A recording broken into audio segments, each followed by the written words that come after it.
Movie की starting 1985 Paris में एक पार्टी से होती है जिसमें दो दोस्तों को दिखाया जाता है जो कि हमेशा साथ में रहते थे, कहीं भी जाते थे साथ में ही जाते थे, जिनके नाम होते हैं पेरे और हेनरी।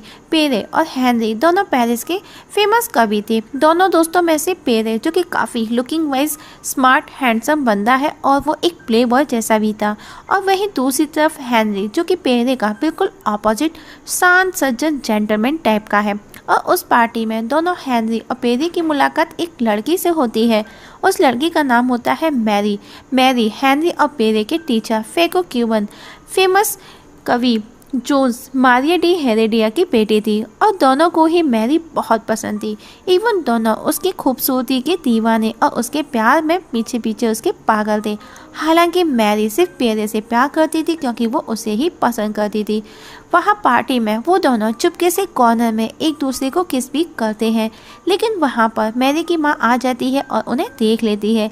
लेकिन मैरी को अपने पेरेंट्स की वजह से हेनरी से शादी करनी पड़ती है, अपनी मर्जी के अगेंस्ट जाकर के, क्योंकि हेनरी से शादी करने पर मैरी के फादर के कई कर्ज माफ़ हो रहे थे।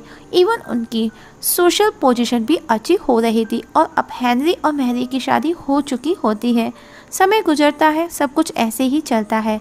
तब एक दिन पेरे हेनरी से मिलने उसके पास आता है और उसे कहता है, तुम सब कुछ जानते थे, मैरी से मैं प्यार करता था और वो भी मुझसे प्यार करती थी, फिर भी तुमने ये सब क्यों किया?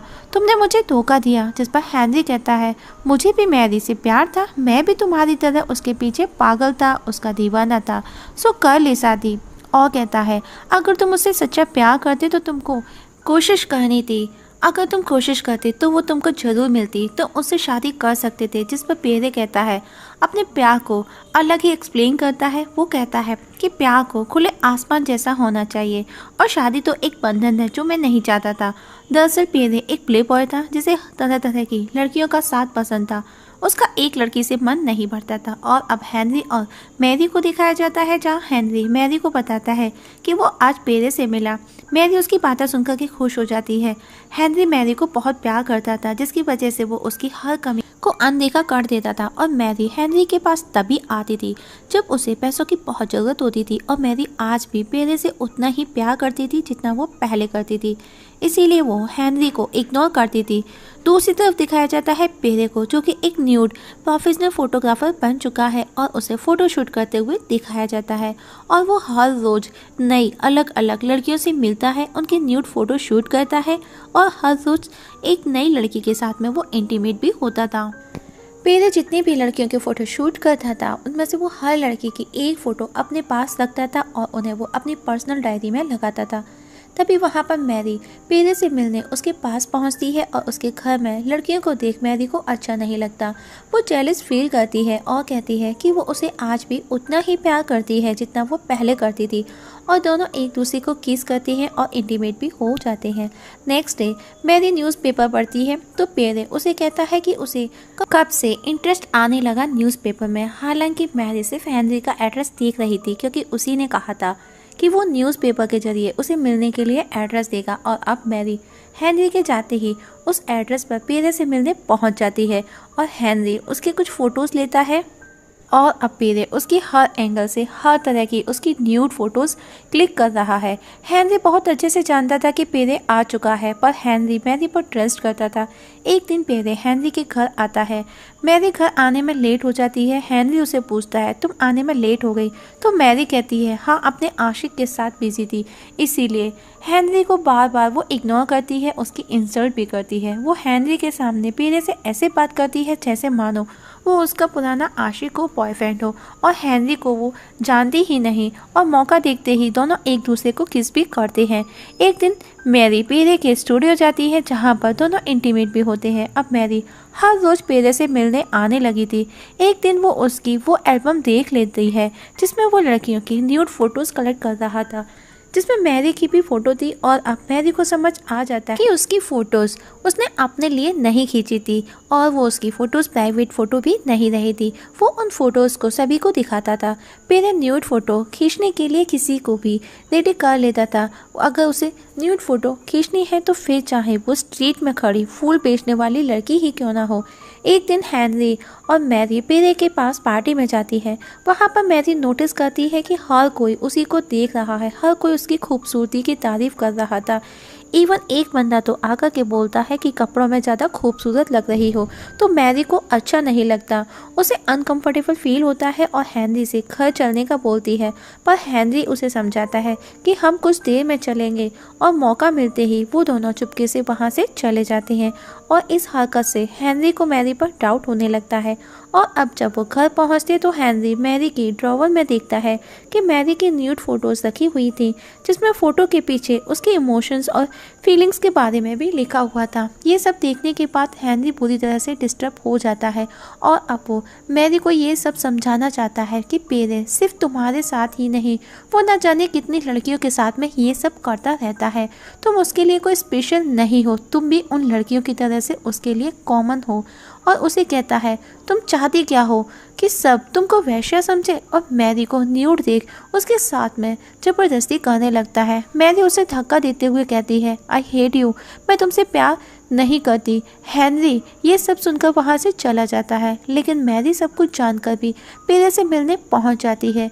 वहाँ पर वो पेरे को और लड़कियों के साथ देखती है, लेकिन फिर भी वो सब कुछ देख करके अनजान बनकर पेरे के साथ अपना रिलेशन कंटिन्यू रखती है।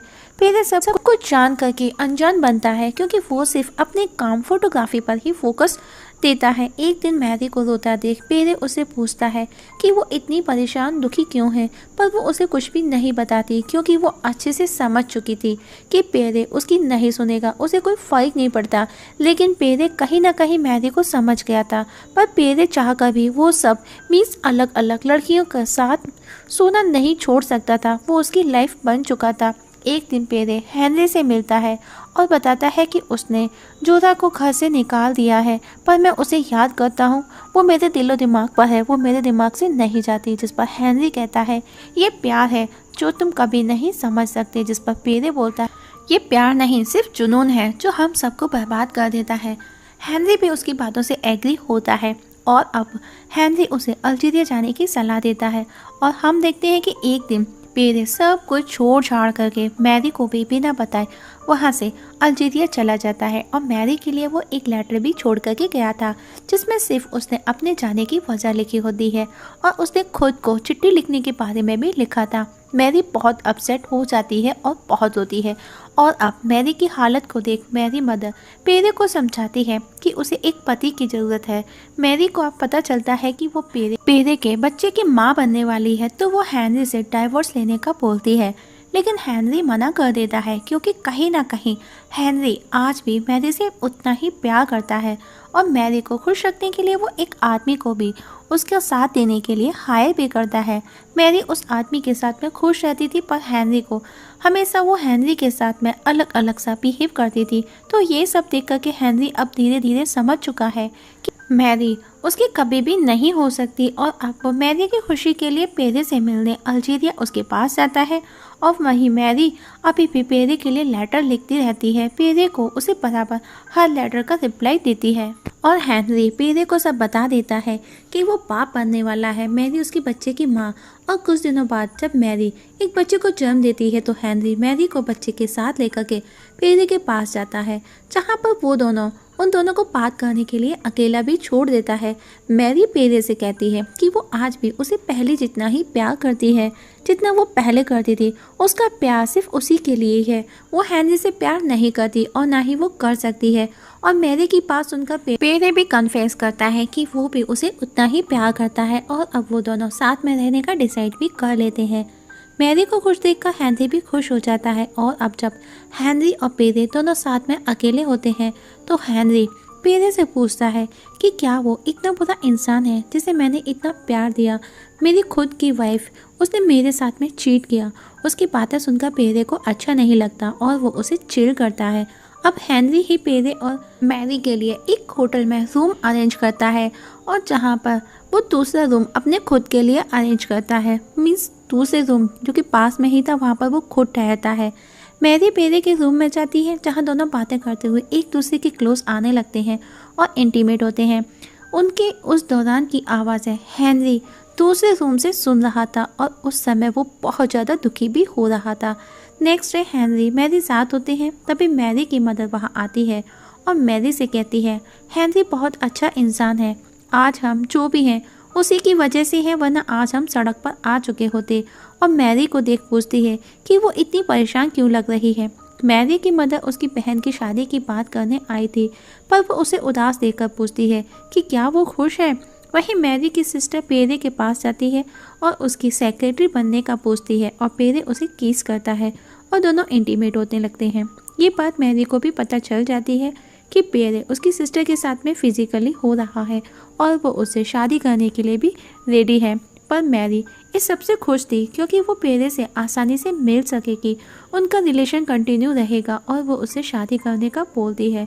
पेरे रेडी हो जाता है और अब मैरी भी हेनरी के साथ अच्छे से पेश आने लगी थी और अब मैरी की सिस्टर और पेरे की शादी हो जाती है और अब पेरे उन दोनों बहनों के एक साथ में न्यूड फोटोज़ निकालता था और ज़्यादा काम करने की वजह से अब पेरे की हालत ख़राब होने लगी थी। उसे धीरे धीरे कम दिखाई देने लगा, पर वो अभी भी उन फोटोज़ को नहीं भूला था। वो अभी भी अपने सही होने का वेट करता है और अब मैरी एक राइटर बन चुकी है और उसने खुद की लाइफ पर एक बुक भी लिखी है और ये सब हेनरी की गाइडेंस में मैरी की बुक बहुत ज़्यादा सेल होती है, जो कि एक लव स्टोरी थी जिसे लोग बहुत ज़्यादा पसंद करते हैं। मूवी के लास्ट में मैरी के साथ में एक शख्स दिखाया जाता है और वो उसे नाइट डिनर के लिए ऑफर करता है। मैरी उसे कहती है आज नहीं किसी और दिन, और इसी जगह मूवी ख़त्म हो जाती है। दोस्तों, आप लोगों से एक छोटी सी रिक्वेस्ट है, अगर आप इस चैनल पर नए हैं तो प्लीज़ सब्सक्राइब करना ना भूलिएगा।